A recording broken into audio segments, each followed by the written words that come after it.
Welcome back to ECE 442-542.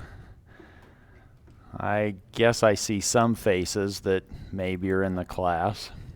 But we should be finishing up Unit 3 in D2L today, which is concerned with inverse Z transforms. That material you have in terms of reading, there's several places to do that. You can do your course textbook, but here I'm highlighting the notes that I've provided. Chapter 4 is dealing with inverse Z transforms, and there's region of convergence material near the top of Unit 3 in D2L.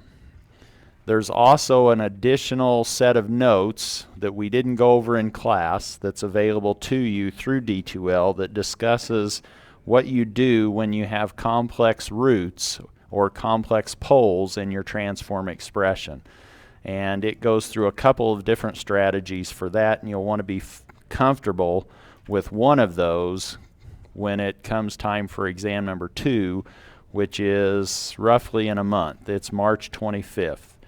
And homework number 3 is due on Monday, and there are some additional hints for problem number 4 on homework number 3 underneath that assignment on D2L. What we want to do today is actually do some division, some long division, the old-fashioned way, and that can be handy if you want to find 1 or 2 or 3 of the initial terms in your time domain expansion associated with a given transform. If you don't want to go through the process of finding a closed form expression, you can do the long division, and voila, as long as you know what you're looking for, you can find those particular terms in your time domain sequence. That's what we will start with. Then we'll play a game. Everybody kind of likes this matching game. Maybe we'll use 1, 2, and 3 this time. And that's going to be discussing region of convergence and whether these time domain sequences are bounded, etc. Then we'll summarize the 3 patterns and the modification of those first 2 patterns of region of convergence.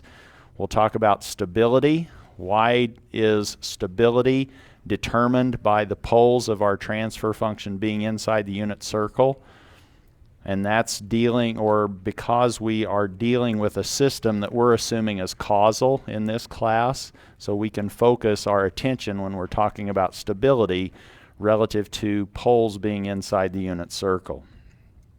And we'll try to finish up with some examples, some more examples. You'll indicate to me how to create an example that maybe fits into one of 4 possible scenarios.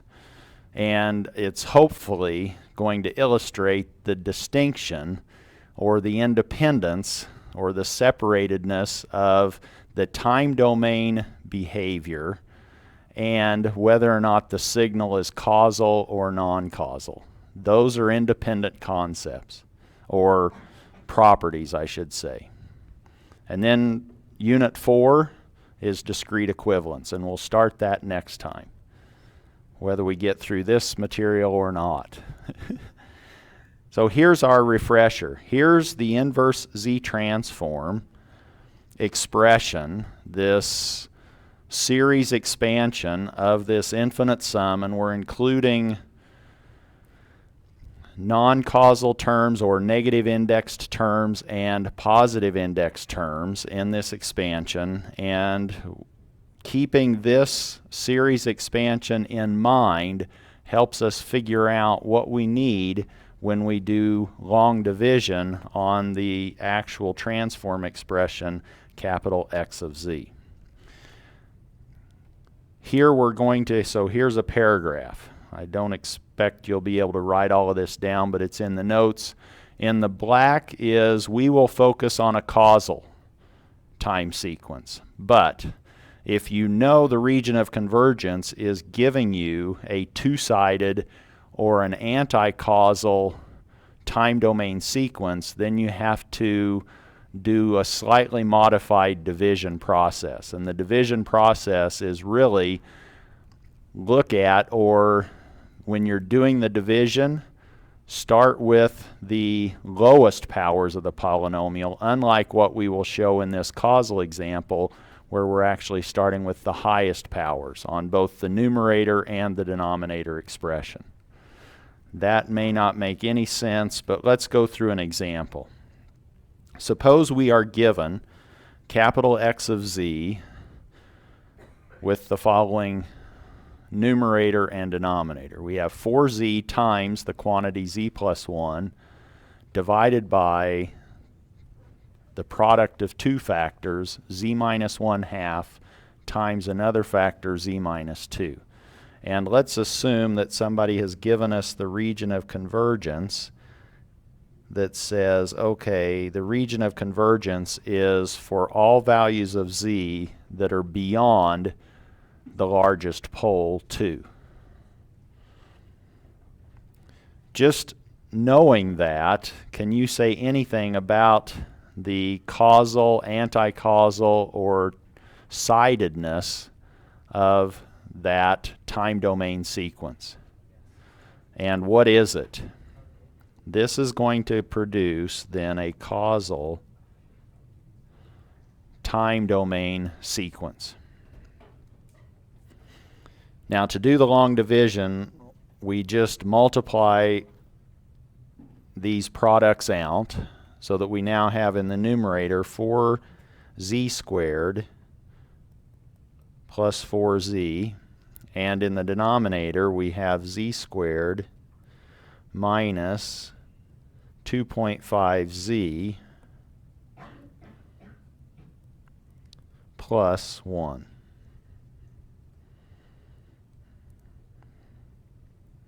And as I said, now we go back to wherever we started learning long division, except maybe you didn't do long division with polynomials initially, but that's what we're doing now. And we are, if you look at what we're doing, we are focusing on dividing the highest powers first. If this was anti-causal, we would flip these sort of the polynomial expression from lowest power of z to highest power in both the numerator and denominator expression and divide that way. But here we are starting with the highest powers of z and working our way to the right. So if we do that, if we wanted to know, okay, what when multiplied by z squared yields 4z squared, hopefully we can see that that, in fact, is just 4. And that now says, okay, we have 4z squared minus 2.5 times 4, or 4 quarters is $1, so that gives us 10z plus 4. If we subtract the red from the blue, we end up then with 14z minus 4.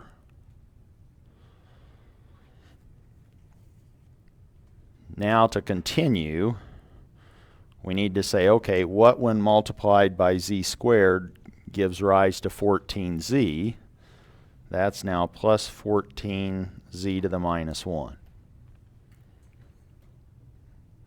Or we now have 14z, and now we have 14 2.5s, which is 35, and we have a minus sign,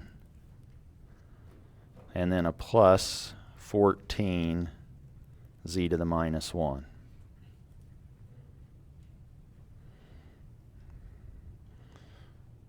Subtracting minus 35 from minus 4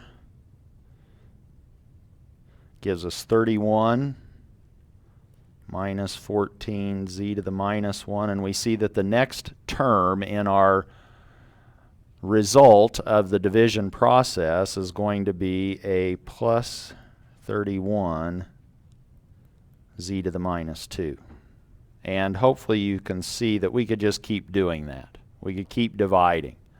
But what we want to do now is say, wait a minute, this in red is actually capital X of Z.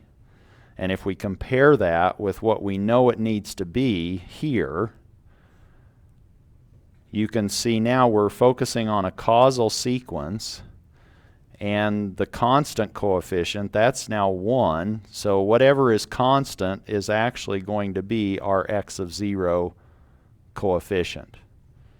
What gets scaled by z to the minus 1 is x at time 1, and what gets scaled by x, or z to the minus 2, is now x of 2. If we make that association here, we now can hopefully realize that that's the x of 0 term. This 14 is now the x of 1 term. And the x of 2 term is 31. If you wanted then a quick and dirty way to try to find those first 3 terms in your time domain sequence without inverse Z transforming, you could do this long division, and now you say, oh, x of 0 was 4, x of 1 is 14, and x of 2 is 31. And if somebody said, oh, what's x at time 2? You wouldn't have had to inverse Z transform. You could do that division and then say, oh, x at time 2 is 31. And I think one of your homework problems asks you to do this. So now you know the strategy. If they say, oh, find some of the first few terms in the time domain sequence associated with this transform expression, you can do long division to make that happen. Yes? So did you say for the non-causal and the annular we have to inverse it, or just not? So now, if it's non-causal, then you would basically be saying, oh, I want to do 1 minus 2.5z plus z squared divided into 4z plus 4z squared. That would be for non-causal. And you would say, oh, what do I need to multiply 1 time in 1 to get 4z? That would be non-causal. If, in fact, you need to do two-sided, you have to split it. You have to say, okay, find the transform expression associated with the causal piece. What's the transform expression associated with the non-causal? And then do the two pieces differently. And then you will let us know if it's causal or non-causal, right? Well, how would you know if it's causal or non-causal? You now know by the region of convergence. And which ones are, well, now we're getting ahead of things a little bit. We're getting into the matching game. Now we want to play our matching game. Or did that answer your question on non-causal? So here is, and I really wanted to get into this because I was so pleased with my figure or my drawing. It's maybe a little creepy. It looks like an eye maybe, but it has 3 different regions of convergence. There's region A that's shaded in some color, is that gray? Then it's region B, which is blue, and region C, which is, I don't know. I'm now saying, oh, A is green. Boy, does it look green to you on yours projector? On my page, it's green. So does the letter A look green? ROCA. That's now our green region. The B blue region is ROCB, and the black corresponding to the gray, which doesn't look very gray on the projected image, but it does on my paper, is now region of convergence C. And what we want to now match with those different region of convergences is what's happening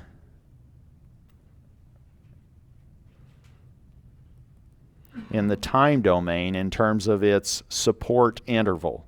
The support interval is referring to when is n non-zero.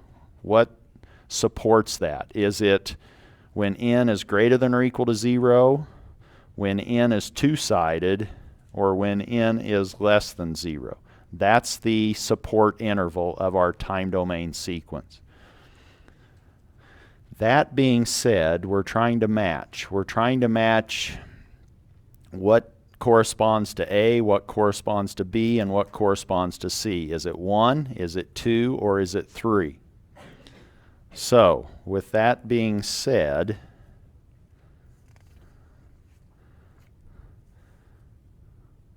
what is A? And now I'll count to 3 and you show me one of 3 fingers. Well, 1, 2, or 3. Okay? Your index, okay? We okay with that? So at the count of 3, for region A, I want you to show me fingers or finger. 1, 2, 3. So most of you, I think, are showing me that it's 3, which is correct. A is what? That's inside all of the poles, and that means that's going to be an anti-causal or a interval of support when n is less than 0. What about region of convergence B? 1, 2, 3. So that's 2. And maybe I should just say, okay, 3, 2, 1. What's the interval for the, it's 1, isn't it? Now the region of convergence is beyond or exterior to all of the poles. So that's 1. That maybe, I hope you have that well in hand as far as how do these region of convergences for Z correspond to the interval of support in the time domain sequence. Second question, how does the, let me say, time domain signal behave? For, let's say, A,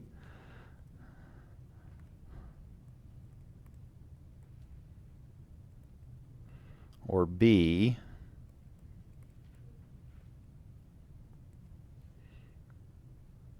what in the world is that?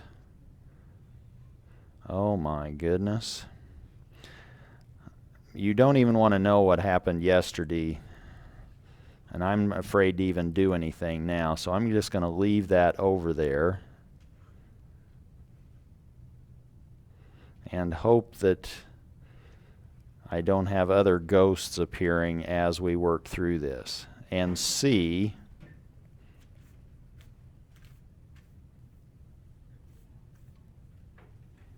and the behaviors,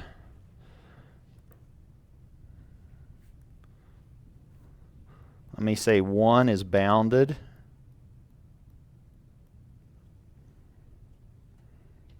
With exponential decay.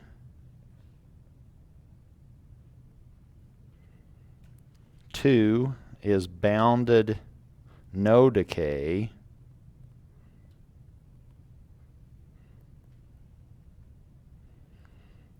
And 3 is unbounded exponential growth.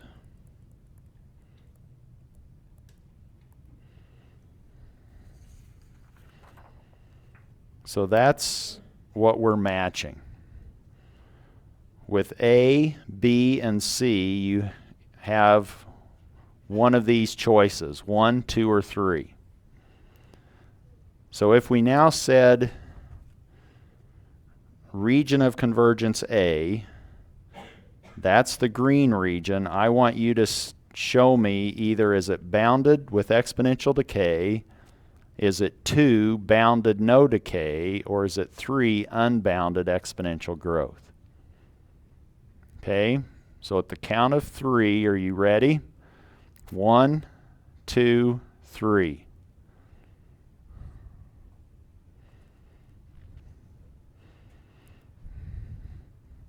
So I see quite a few 3s, I hope, and that's correct. Why is that? If I said, what's the structure of the response? How would you write down the structure of the response? Can you see what I've labeled for those poles? One is at 1/2. One is at 1.5.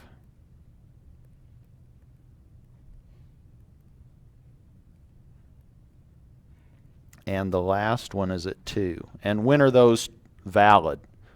What's the interval of support? What values of n is that structure true? When n is less than 0. And now that actually says that these are well behaved. But this one is the problem.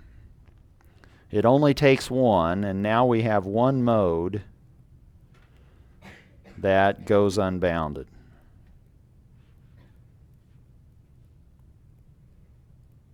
And that's all it takes to mess things up. What about region of convergence B? I want you to show me either a 1 for exponential decay, a 2 bounded no decay, and 3 unbounded exponential growth for region of convergence B. We ready? Yes. 1, 2, 3.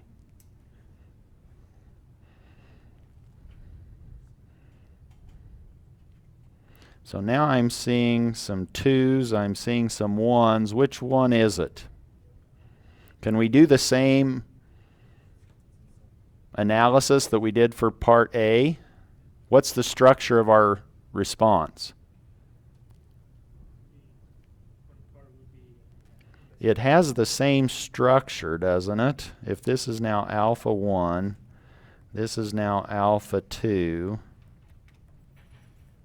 and this is alpha 3. But now we have to switch these on at different times. We now have a two-sided since we had an annular region. This is turned on for what ends?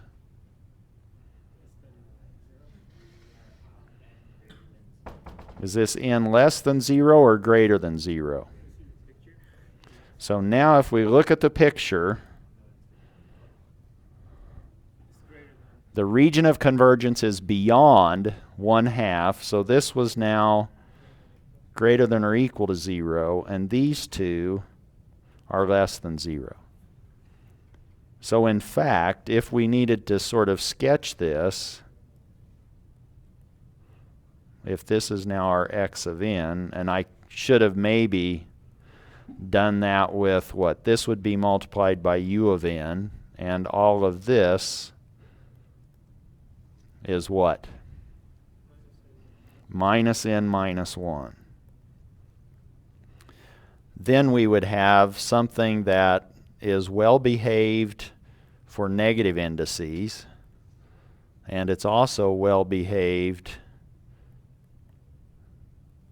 for positive indices.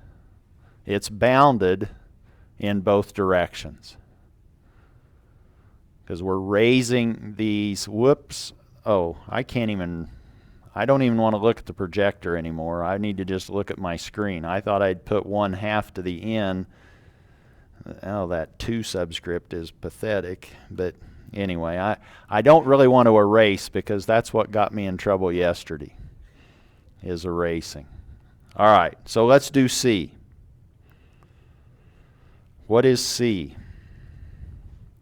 1, 2, or 3? Does region of convergence C, the gray shading, or the black hashes, does that correspond to a bounded exponential decay, a bounded no decay, or an unbounded exponential growth?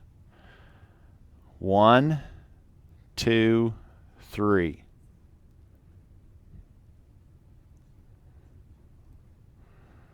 So now I'm seeing different fingers. I saw a 1, I saw a 2, I saw a 3.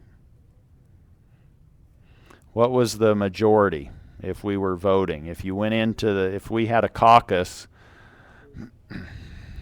oh, we wouldn't know the answer for a week or two, would we, if we held a caucus?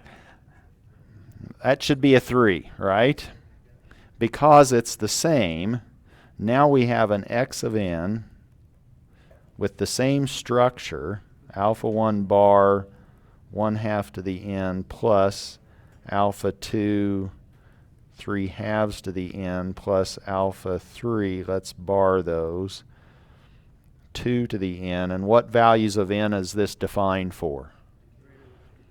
This now is only one-sided. It's for n greater than or equal to 0, and these two give rise to the problem. Now, none of those matches corresponded to bounded no decay. How would we find, or could you now sketch in some, let's say, a pole pattern in the z-plane that corresponds to bounded no decay? Here's a z-plane, and I want you to now sketch poles that would correspond to bounded no decay.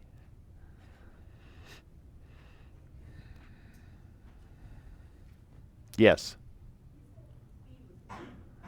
Pardon? Oh, what did I say B was? I didn't circle an answer, did I? I got in trouble yesterday by messing right in that location, so I'm a little hesitant to even, but 1 was the correct answer, wasn't it? It was bounded, exponential decay on both sides. So 1 is the answer for B. Thank you. Leave you guessing. No, you can see that from, I hope, my additional analysis for x of n and the switches. But now, for this question, no matching involved. How do we sketch poles in the z-plane corresponding to bounded no decay?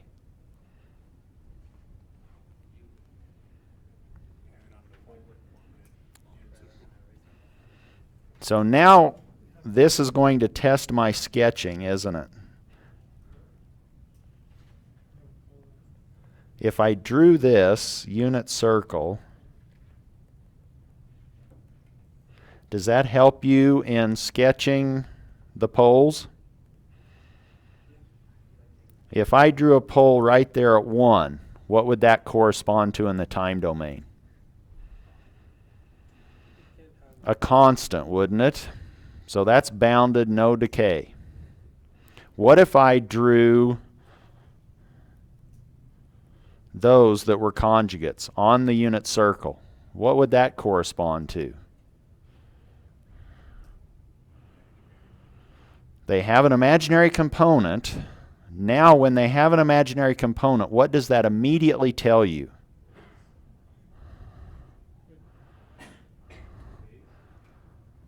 It tells you stop sign, street sign, sine and cosine. I don't know where that was coming from.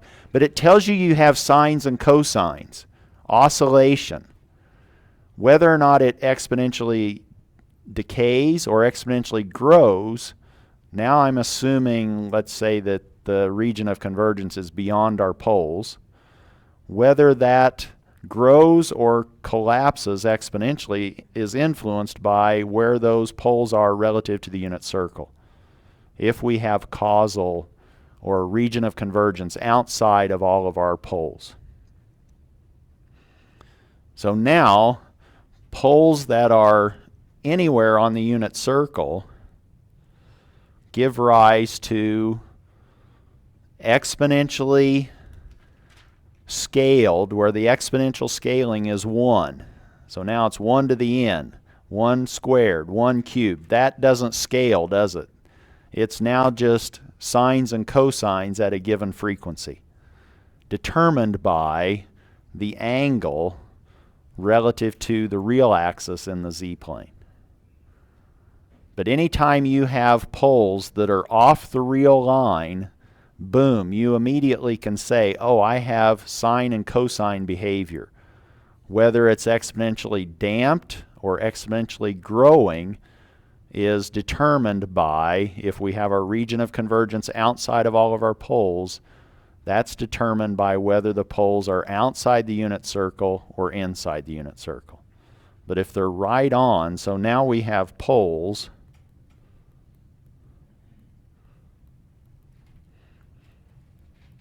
on unit circle that could give rise to no decay but a bounded response.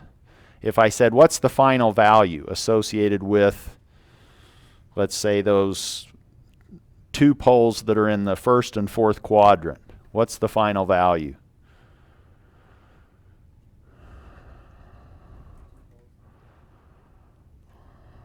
If we just had two poles, one was in the first quadrant and one is in the fourth quadrant, they're conjugates of each other, what's the final value? They're on the unit circle. You don't have a final value, do you? It's just sitting there shaking. Sine and cosine at some frequency. Trick question, sort of. It's just going up and down, up and down, up and down. It's bounded, but you never reach a final value. What happens if we had something like this? Let's say that we now have a plant, G, that is given by z over z minus 1, and we have an R of z given by z over z minus 1. Is the output bounded? Is little y of n going to be bounded in the time domain?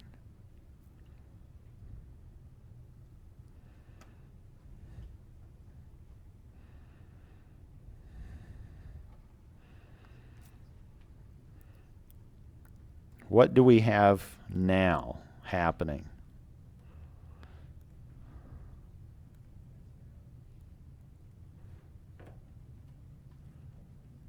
We have two poles on top of each other at z equal to 1.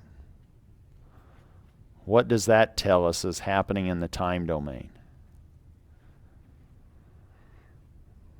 Do you remember what would happen in the Laplace setting where you had 1 over s squared? What did that inverse Laplace to? What was the inverse Laplace of 1 over s squared? What's the inverse Laplace of 1 over s? I asked two separate questions. Let's answer the last one. What's the inverse Laplace transform of 1 over s? 1. Right? It's a constant. What's the inverse Laplace transform of 1 over s squared? Or what can you think of that? That's a constant integrated in the time domain. What happens when you integrate a constant? If you integrate 1,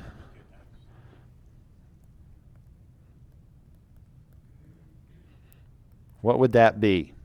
What's the integral dt? I'm not going to tell your calculus teacher that you're having trouble with this. It's t, isn't it? Integral dt is t. What does that do bounded-wise? It's not bounded, is it? As t goes to infinity, you're going off to infinity. Well, you have the same behavior now in the z-plane. Here's our z-plane.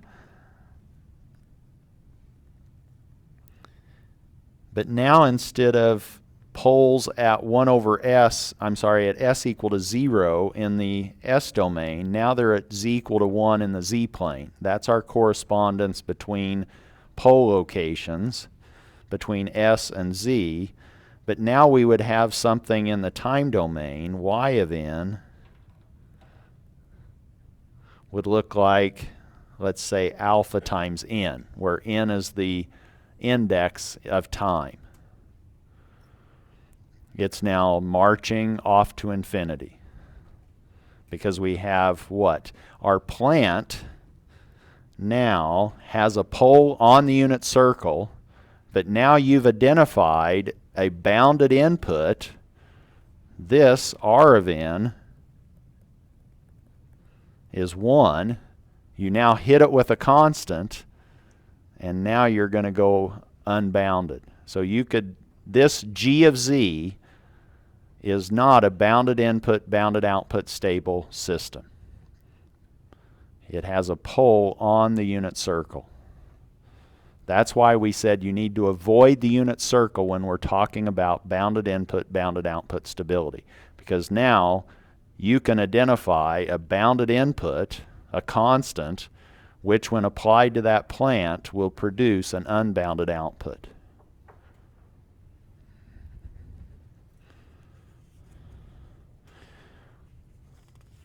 Here's a follow-on question. Do you need all of your poles on the unit circle for a bounded response? Here's a configuration. This is a Z-plane sketch.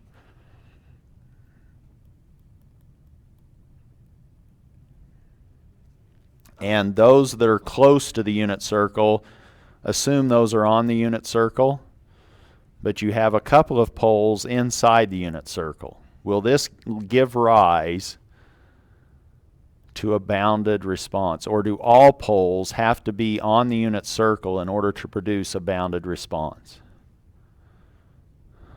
The question is, are all poles on the units, is it necessary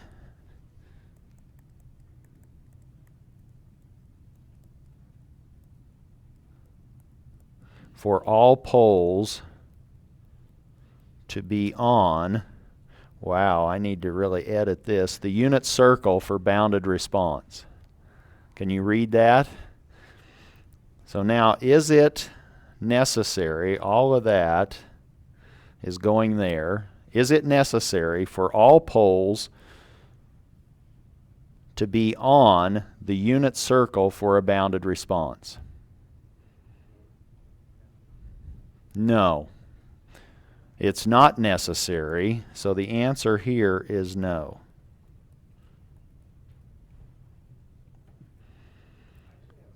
Question? How can you have a bounded response with a pole? Okay, did we say earlier that you could have a bounded response with a pole on the unit circle? So here what we were talking about, now I've confused you, haven't I? So I'm making you struggle. Here we said a bounded, but this was saying that now all of those poles are associated with a capital X of Z. Some time domain waveforms Z transform expression has all of those poles. Now if you inverse Z transformed that would give rise to sinusoidal behavior. We didn't say that was a plant. So now we're making a distinction. So it wasn't clear, but I'm glad I confused you in a way. Is it clear now? You still have a question. But this, so here's what I'm trying to say. This is, let's say, the pole pattern for capital X of Z. And now we want to know X of Z bounded, no decay. What did I say? X of Z, little x of n. Is that bounded? That's what I was asking here. In the follow-on, I said, oh, we're changing sort of our discussion. We've moved into another category of questioning. I've said, now I'm going to give you a plant, and it had a pole on the unit circle. And in fact, if we went up here and I put another pole on top of one of these, it would be unbounded as well. Are we okay with that? I just want to ask why, if you're at that one, the ROC would not be, the unit circle would not be contained in the region of convergence, so I would think it would not be bounded, because the ROC has to be outside of all poles, so if you had the ROC on a pole. So now, well, it's kind of this gray. The question was, well, your region of convergence doesn't contain the unit circle in that in this example. And that's true, but it's sort of this gray area between what's decaying, exponentially decaying, and what is bounded. So this is really not going to produce, if I now had this as a plant, this would not be bounded input, bounded output stable. Some people, yeah, let's just kind of leave it at that. But are there other questions?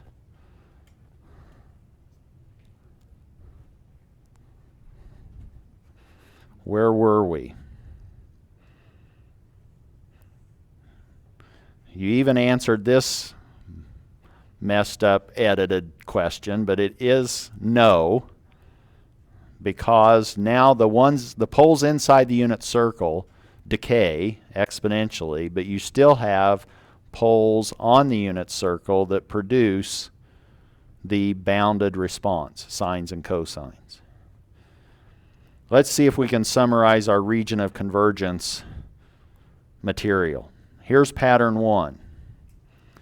What does this correspond to relative to causal, non-causal, or two-sided? The region of convergence now is outside of that pole located at A. This pattern corresponds to a causal response, or a time domain signal, or n greater than or equal to 0. Or the region of convergence here is in fact that.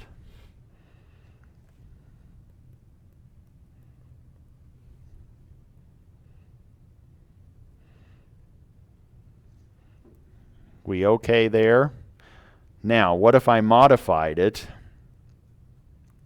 and I said, oh, no, it's not going to go all the way. I'm going to bound it by that yellow highlight. That does barely show up. So what does that mean? Now I have a modified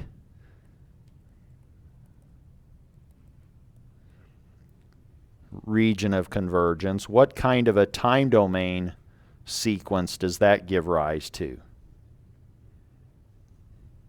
Yes? I have a question. Without it being modified, shouldn't it still be less than infinity? So now the question was, you're questioning this region of convergence. I think you're saying, should it be this?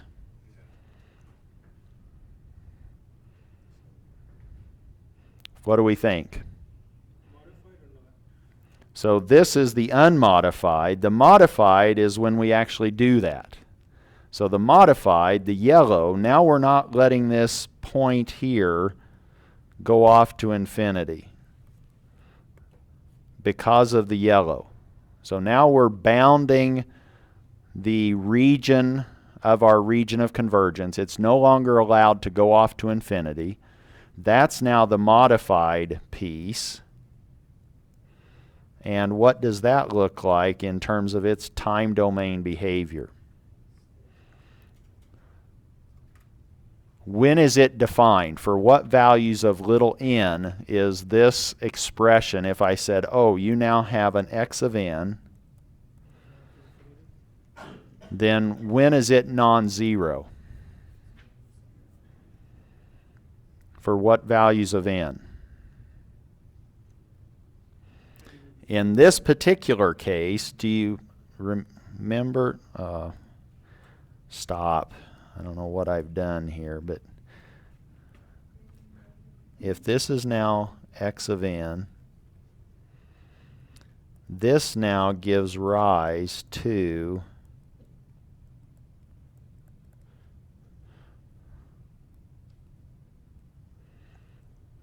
well, I'll just say m can be negative. A right-sided sequence. M is a finite negative value. X of n is actually 0 for n less than m, where m can be negative.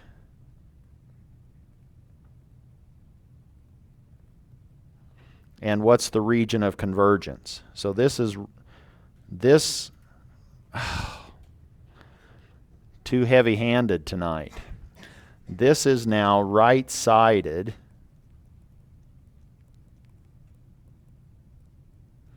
And the region of convergence,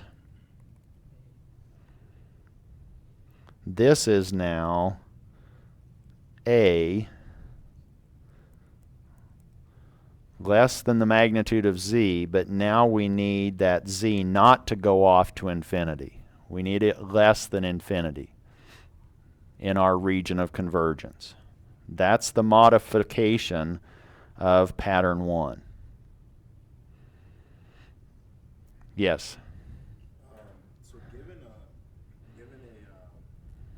question like that, how are we supposed to know if it's modified or not? Given a question like that, the question was, how do we know if it's modified or not? You would have to be either shown this yellow highlight and say this region is not going off to infinity, or if that is not bounded, if those blue lines just are allowed to go off to infinity, then you have the pattern number 1 where it's strictly causal.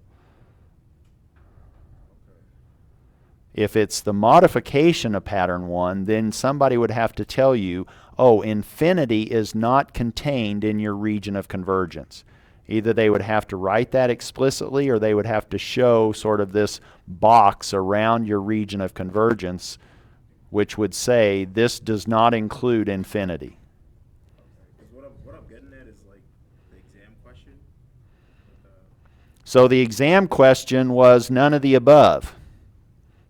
I don't understand why it wasn't. So the exam question really said that you had one of these values. You had x of -1 that was non-zero. So you had a right-sided sequence which now says, oh, I can't include infinity in my region of convergence. So I did give you half credit if you stated the magnitude of Z is bigger than whatever it was. I don't remember now what A was. But now you can't have Z going off to infinity in your region of convergence, because your expansion for x of Z now had an x of -1 times Z plus an x of 0 plus an x of 1, Z to the -1, etc. And because you had this piece being non-zero, you can't let Z go off to infinity in your region of convergence. Question? Is it still causal even when it's modified? So now, is it causal when it's modified? It's not strictly causal anymore. You would have to say it's right-sided. It's mostly causal, but you have a finite number of indices that are negative. So since you have that, you can't claim it's causal anymore. The majority or the infinite number of n's that this is valid for are non-negative, but you have negative indexed non-zero values in your time domain sequence, so you can't call this a causal sequence anymore. It's right-sided. So we're distinguishing now between causal and right-sided. Which one is a causal sequence right-sided? Yes. Is a right-sided necessarily causal? No. So do you see the distinction? Somebody could say, oh, you have a causal sequence. Oh, well, you know it's right-sided. But if they say you have a right-sided sequence, you cannot conclude necessarily that it's causal. Yes? Is that M like distance the boxes, or Is what? the M? The capital M is however many values are so now in this case, capital M, in which picture? Here? This one? Is the M in that picture with the full? Why am I not understanding what you're asking? So now M is nowhere to be found in this picture. So M is nowhere in this picture. So M, you can't tell where it is relative to that picture. M, I wasn't clear on what you were asking. M here is some finite number, negative number. So it could be minus 10, for example. But you can't figure out what it is based on the region of convergence drawing. You just know that from the region of convergence drawing that it's bounded. The region of convergence doesn't include infinity. But now that could be true for any value, finite value of negative m. As long as m is bounded, capital M in a negative fashion. In this case, capital M, oh man. I have no idea what I'm touching, but here M is minus 1. Oh man. Okay, I'm starting to code.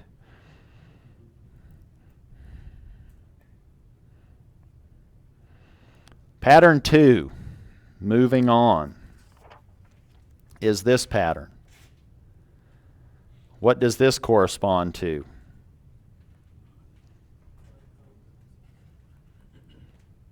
This is now non-causal, or n less than 0.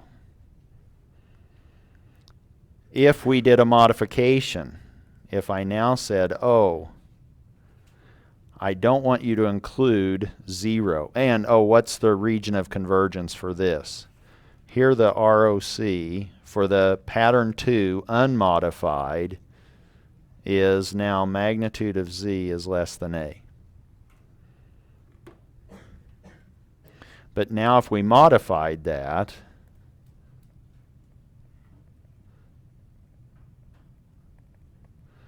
now what are we saying? Now we're saying the region of convergence can't include 0. This is now our modification. This gives rise to that 0. We can't include z equal to 0 in our modified form. And what does little x of n do in this time domain waveform? When is it actually equal to 0? Or what is in the time domain sequence? When n is greater than 0. What kind of a sequence do we have here? Is it non-causal? It's left-sided now. This is a left-sided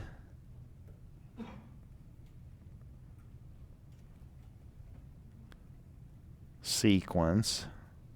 So now little x of n needs to be 0 as long as little n is bigger than n, where n, capital N, can be positive.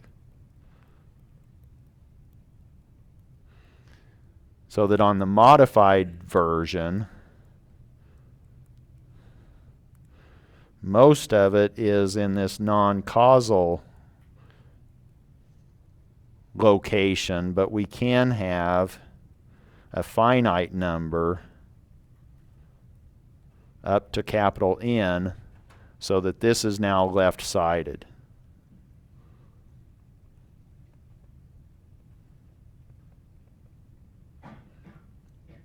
That is all relative to the modified.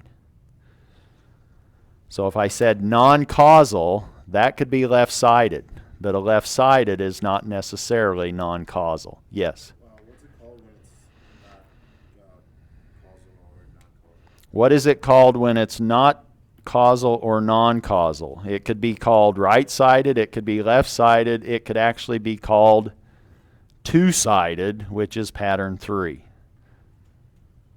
So we could have a lot of different variations. I just answered this question. Hopefully this now, you're okay with me saying this is a two-sided sequence.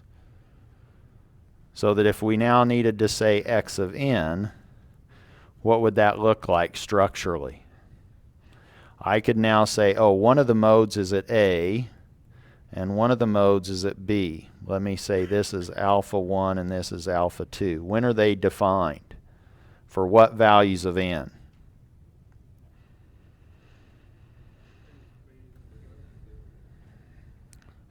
N is greater than 0. For which one? Top or bottom?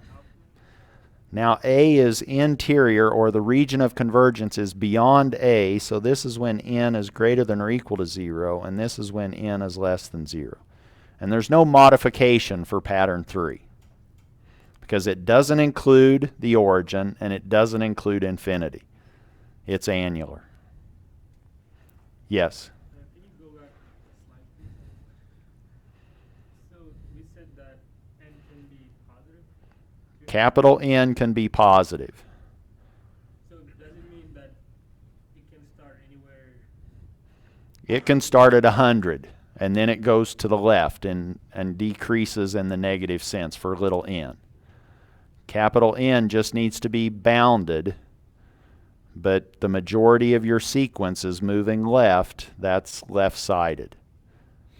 If capital N was actually negative, you would have a non-causal sequence.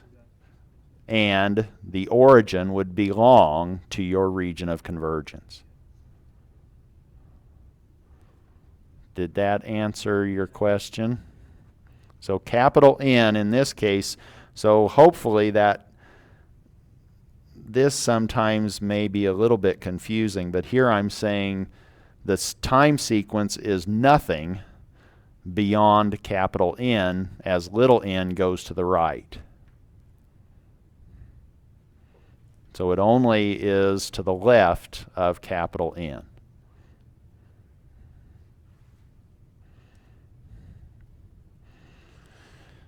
Does anybody remember this question that was asked? What if I've now shaded this? I just got crazy with my shading. Is this a region of convergence? Sort of the anti-annular. Not something you want to eat. The opposite of a donut, right? You have, oh, you have a donut hole and then you have something large, huh? This is not a region of convergence. Why? Because if you wanted to think of it, you can't walk between 2 points. It's not connected. The region of convergence is not connected. You can't walk from A to B while remaining in the region of convergence. Somehow you have to leave the region of convergence. So this two-shaded, non-donut whatever is not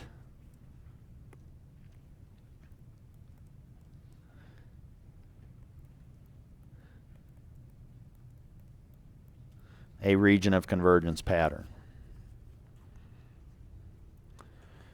Let's now talk about system stability. And this is now this controls class. The poles are inside the unit circle for stability. Why? Well, here, since we're in a controls class, what would you expect to happen if you excited your system? And how do you excite your system? You hit it, or you excite it with an input. Is your system, in a classical control sense, is it going to start shaking before you ever excite it? In a physical system that we're controlling, will it start moving before you shake it? No. It's causal, isn't it? So your system is causal. Your system itself is now causal. It's not going to shake before, so here your response occurs after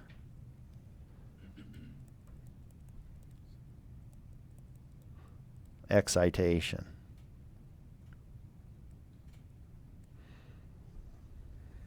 So you excite your system and you get a response. The system is causal. That means what can we say about the region of convergence? We now know, what color am I? Green. So we now know that our region of convergence is beyond all of our poles.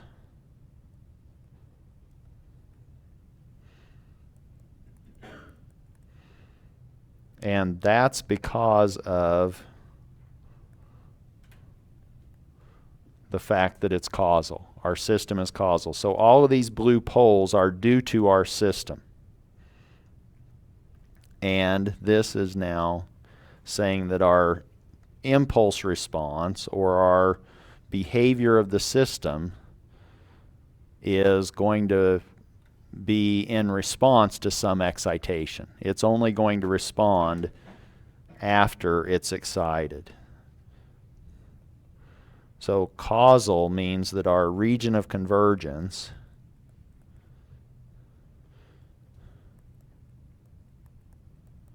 where this capital R is bounding our region of convergence on the inside. And that's why we can essentially conclude stability in this class. If we look at the poles of our system, we want them to be inside the unit circle. One, our system is causal, so that means our region of convergence is beyond our poles. And as long as the region of convergence contains the unit circle, then that impulse response of our system will have a bounded behavior. And that's why we can, in this class, for system stability, for bounded input, bounded output stability, we can focus on our poles of our system being inside the unit circle. If I give you a transfer function, capital G of Z, and I say, is this system stable? You just find the poles, and if they all have magnitudes less than 1, it's stable.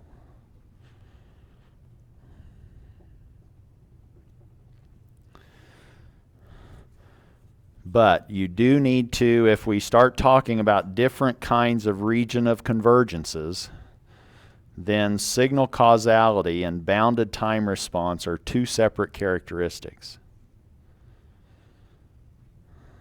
Or a signal can be causal, which means it's defined for n greater than or equal to 0, or n non-negative. And we know if it's causal, the region of convergence in the z-plane is exterior to all poles.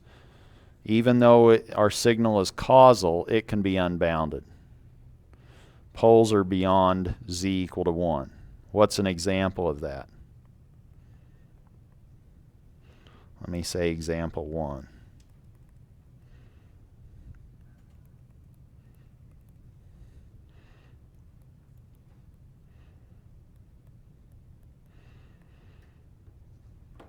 That's a causal sequence. What do we have for our picture? Now we have a pole at 5. Our region of convergence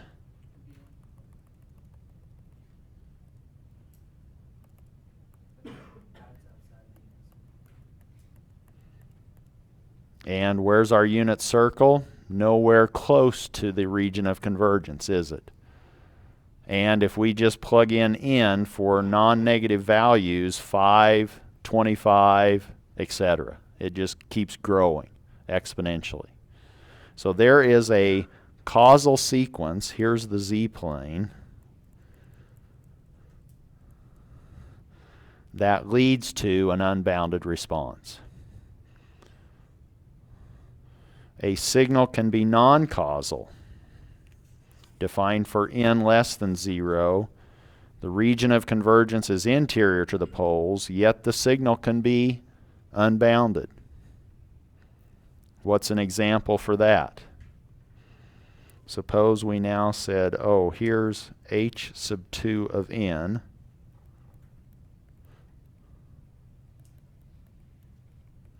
And let's just say it's now 3/4 to the n, and it's non-causal, so n is less than 0. We now have, for our z-plane,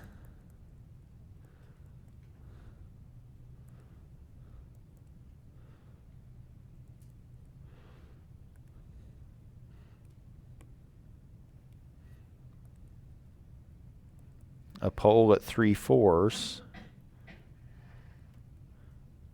but it's non-causal, so our region of convergence is interior to that pole, and our unit circle, not lying on our region of convergence, is it? And if we looked at the time domain behavior of this, we now have at -1, we have what? A little bit bigger than 1, 4/3. Then at -2, it's 4/3 squared, or 16/9, etc. Now we have 4 cubed over 3 cubed. Where did you get the 4 thing from? 4/3, this is now 3/4 to the -1. And then the others are 3/4 to the -2, 3/4 to the -3, etc.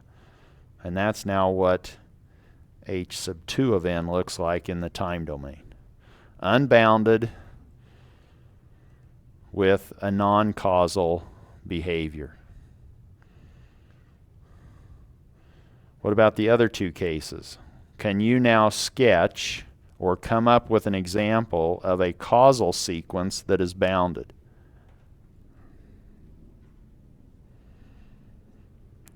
H sub 3 of n. What's a case? So now you really just need to have the mode having a magnitude less than 1, because now we know whatever that n is, if it's causal, n is n greater than or equal to 0. So you could say something like 1/4. Then you would have, picture-wise, a pole at 1/4,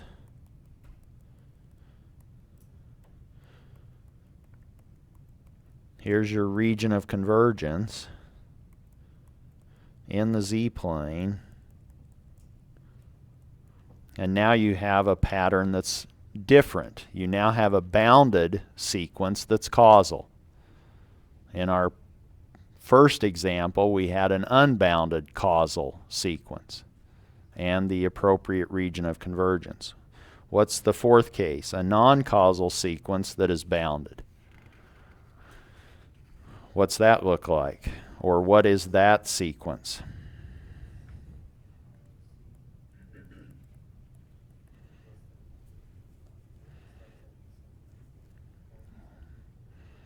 We know this, right? If it's non-causal, what's inside the parentheses? Something bigger than 1. If we wanted to go crazy, we could just say 6. Now what do we have? We now have a picture that has a pole at 6, and our region of convergence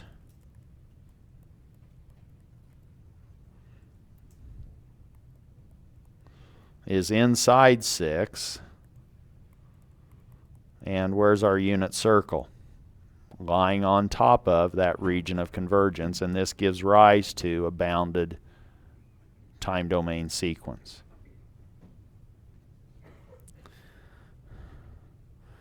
So to find an inverse Z transform, to find a unique inverse, question.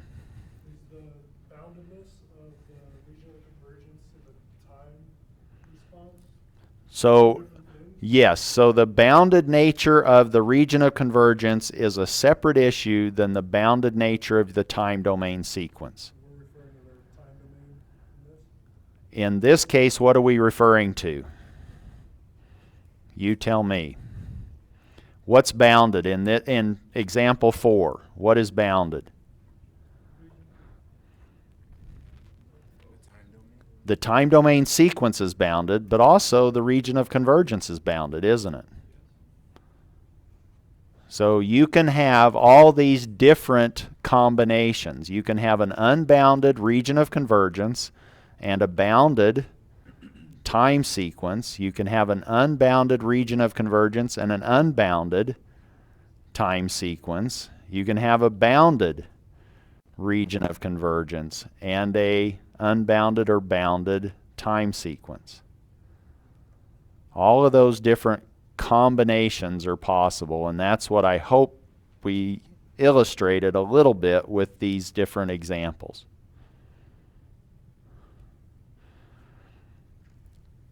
And you actually need to keep track of that if somebody now wants to find what is this sequence in the time domain. They can't just give you the transform.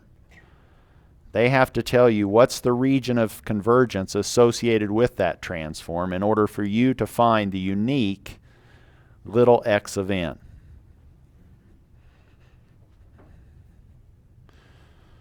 Suppose we have this. Capital X of z is z over z minus 1/4 times z minus 2. And you're given a region of convergence that's between 1/4 and 2. Here's some questions. Where are the poles of x of z located? That you should just be able to wake up and write down, right? That should be given quite quickly. This is now, you have a pole at 1/4 and a pole at 2. Is x of n one-sided or two-sided? How do we determine that? The region of convergence. If it's pattern 1 or pattern 2, it's one-sided, isn't it? But this is actually pattern 3. It's now two-sided. So now is x of n one-sided or two-sided? Our annular region of convergence tells us now that we're two-sided. What's the structure of x of n? Or what can you now that you know what the poles are, you now know what the structure is, right? That gives you your modes. You now know that you have a mode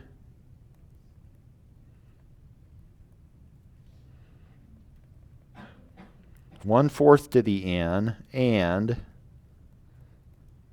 2 to the n. But are they both defined for the same values or interval of support on little n? No. When is the 1/4 mode valid?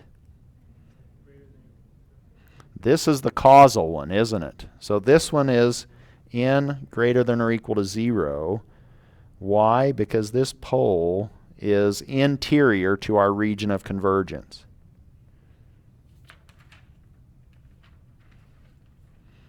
And similarly, this is for n less than 0 because this pole lies exterior to our region of convergence.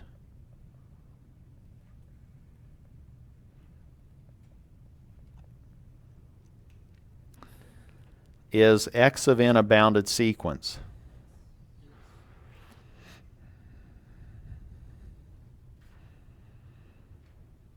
You have a pole inside, you have a pole outside. I don't know. Is it bounded? Is little x of n bounded? It is. Why? You could just explain. You go 1/2 to the n when n is positive is collapsing. 2 to the n when n is negative is collapsing. It's bounded exponentially. But you could also say, well, the region of convergence contains the unit circle. So bounded since the region of convergence includes